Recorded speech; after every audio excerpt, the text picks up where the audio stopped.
Welcome boys and girls, Costin here with a discussion about campaign customization in Immortal Empires. This is a follow-up on the previous video I did on the subject of campaign customization. Now, in that video, I talked about how Creative Assembly would be well served if they added campaign customization similar to what they did for Total War Pharaoh.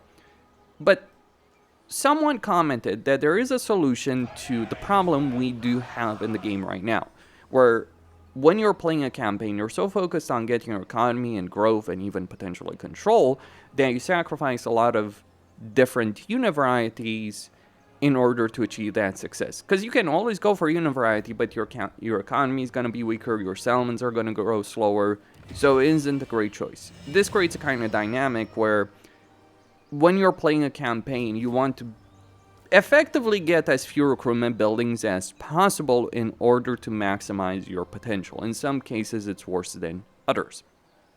But there's a mod that does help with that significantly, and that is the expanded building slots mod that gives provincial capitals and minor settlements extra building slots. The version I have here gives minor settlements 4 building slots, so 5 slots in total. Provincial capitals, quite a few of them, and special settlements like Gay Vale and Lorem, a fairly substantial amount of building slots.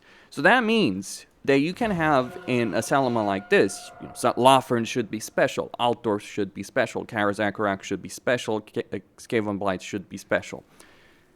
This means that you can get all of these kind of buildings in a settlement like this consistently. And while you may still start your campaign with only a handful of structures, focused on growth and the economy, very quickly you will be able to get that greater variety of structures, which means greater variety of heroes, greater variety of units. Because if you've played the High Elf campaign as an example, you have almost no reason to ever build the cavalry building chain. Because silver helms are not worth it when you can get chariots, for instance, or phoenixes, or other things in a campaign, and you're just best off focusing on growth and economy buildings, getting a noble, getting archers with light armor, or just ignoring the barracks chain altogether until tier 3.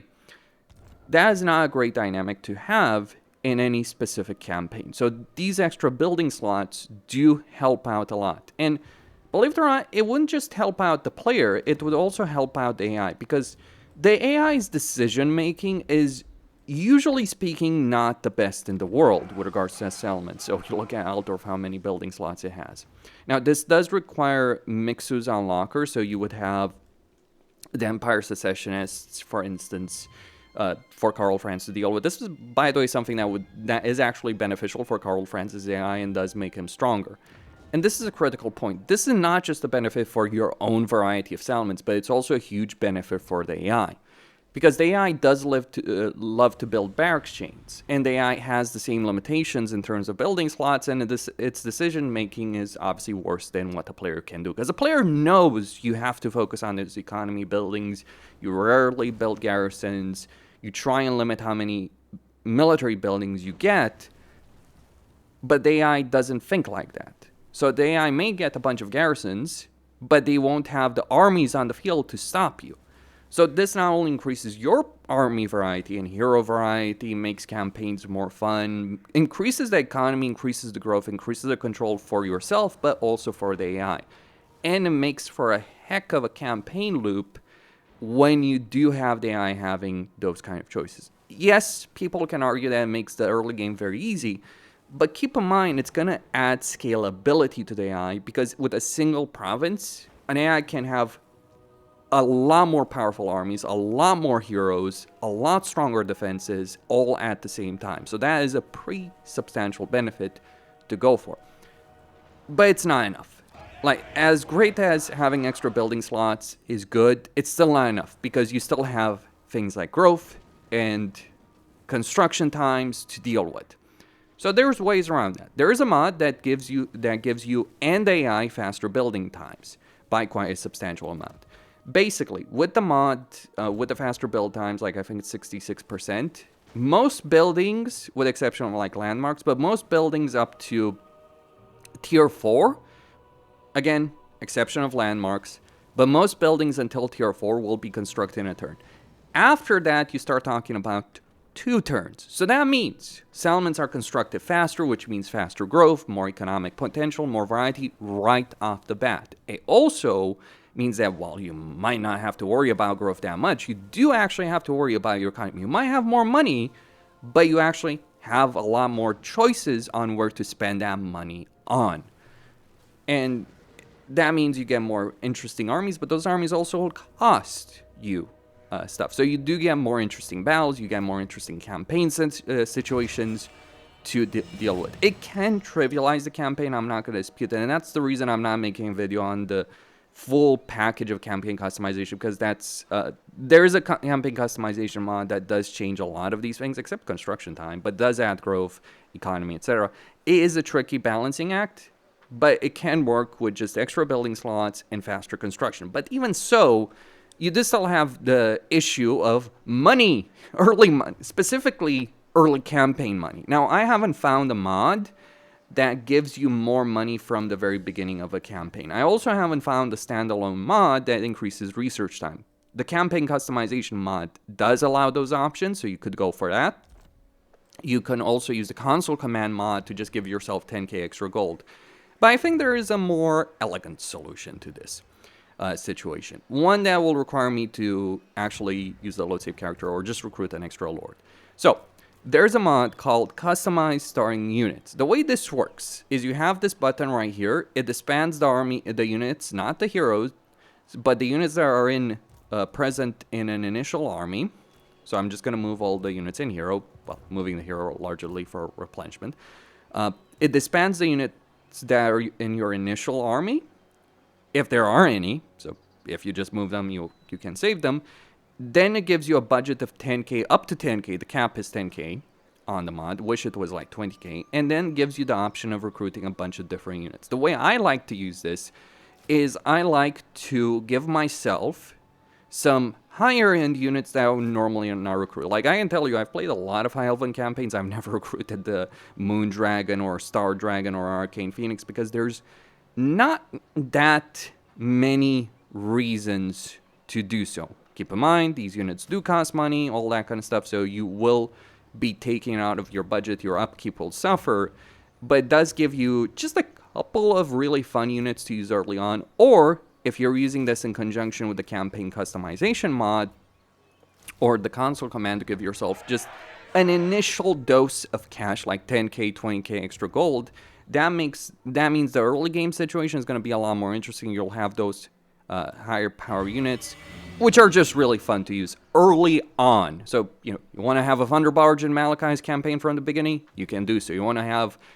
an entire full Slayer army in Ungrim's campaign from the very beginning and then worry about maintaining those from an economic standpoint? You can do so. There's all kinds of different options in regards to this, while still preserving kind of the intent of the original campaign, just changing the pacing. So it's going to be easier early game. It's going to be a faster paced early game. But it's going to become a lot more interesting and a lot more fun very, very quickly thereafter. Because with these kind of buildings, and with an extra money, you don't have to rely on, oh, I want to declare war on X number of factions to get like 2k, 3k gold from those factions very quickly. Declarations wars will still play a role, sure.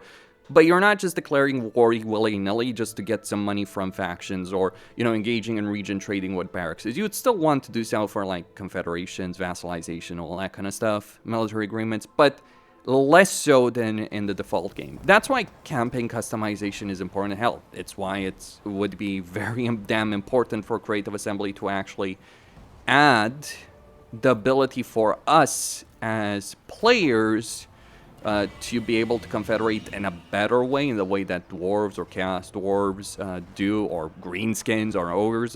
There's some races that do have a good confederation dynamic, but there's plenty of races that don't. And I think all races do need to have some way of guaranteed confederation in their campaign, because I think that genuinely makes campaigns better. Because like getting, getting all the Pokemon, so to speak, is always going to be fun, undeniably so, during the course of your campaign. So yeah, Lots more variety from the very beginning. It doesn't solve all the issues that, like, high elves with their influence system. Still gonna have some problems with respect to that. Undeniably so. But it does go a long way towards improving the things without relying on something as big as the campaign customization mod in itself. Because that's where we can talk about crazy changes like instant ranks of heroes and lords, more income, higher upkeep or lower upkeep. I might do a whole series on what kind of options you should use for a far more interesting and dynamic campaign. But suffice to say, faster build times combined with building slots, combined with customized starting units, do make your campaign better. And if you're using console command at the same time to give yourself just a bit of extra gold, right? So you remove any incentive whatsoever from just going over here, to factions that you see and just going to declare war for some money and getting money back and all that, removing that incentive. Because that system works. The reason you want to do it is it works. It's, however, not a great campaign dynamic to be dealing with. It's pretty tedious and boring, actually, all things considered, during the course of a campaign. So that's the reason I don't want to ever have to do this again. That's my perspective on that subject. Anyway, that's all I had to say. In terms of research, yeah, if you want faster research, in fact, one of the things I would really like to have would be a mod that unlocks the entire research tree completely from the beginning of the campaign, not just for you as the player. There's ways of doing that for the player, but I don't think there's a way of doing that for the AI, at least not in a way that works. Okay, the campaign customization mod does have a tab over there with research that technically unlocks all technologies. It just crashes your campaign if you try and do so. So the ability is there. I don't dispute it. From a purely technical level, or from a theoretical level, the ability is there. But from a practical level, it just flat out doesn't work, unfortunately. At the moment, at the very least. So it would be something that would be welcome in a campaign, undeniably so. But right now, it's not available.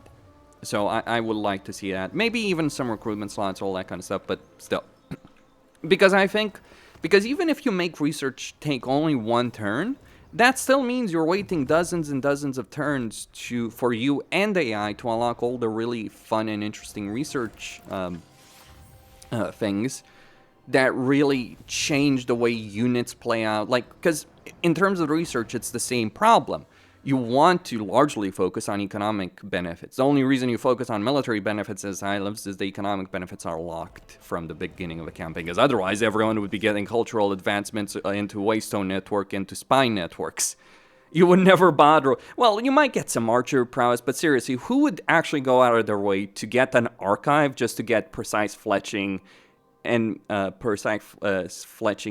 light to film armor, which takes dozens of turns, I should add, to unlock, as opposed to, I don't know, getting Waystone Network or Maritime Empire together and then going for spy networks or going for the pinnacle of civilization. Yeah, you know which one is worth it far more. In fact, that's exactly what you do in a High Elven campaign. You get archery prowess, you get spear wall, you get militia training. Basically, you get anything that you can in this first tab until you can unlock the second tab, and then you get these two. And by that point, you hopefully have cultural advancements and trade advancements, and that's where you spend the rest of your time researching during the course of a High Elven campaign. If that doesn't sound particularly fun and interesting, it's because it's not. It really is not fun and interesting from a campaign perspective in a lot of different ways over there. So but that's a different discussion, and that does require its own system. Something else to also point out that would be great to have, but again, campaign customization mod does offer it, but that's its own kettle of fish. But growth, specifically, what I mean by growth is not growth in a province like this. When I'm talking about growth, I'm thinking about growth in something like the Galleon's Graveyard. I'm talking about growth in Bretonnian Province. I'm talking about growth in Massive Oracle. All that kind of stuff. I would wish these kind of provinces had more inherent growth, like the smaller province with fewer regions, the more growth it should have to offset the fact that you don't have those provincial capitals.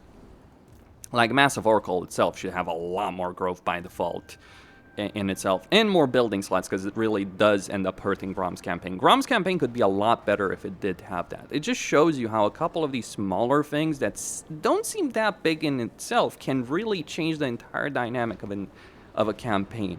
Even campaigns that do have a lot of issues. Then when you talk about casualty replenishment for a race like Slaanesh or recruitment slots for a race like Slaanesh, you get the whole damn package of things. But that's what I had to say on the subject. Let me know what you guys think, and if you'd like me to cover the campaign customization mod and the kind of options that I'd recommend using over there. Costin signing out.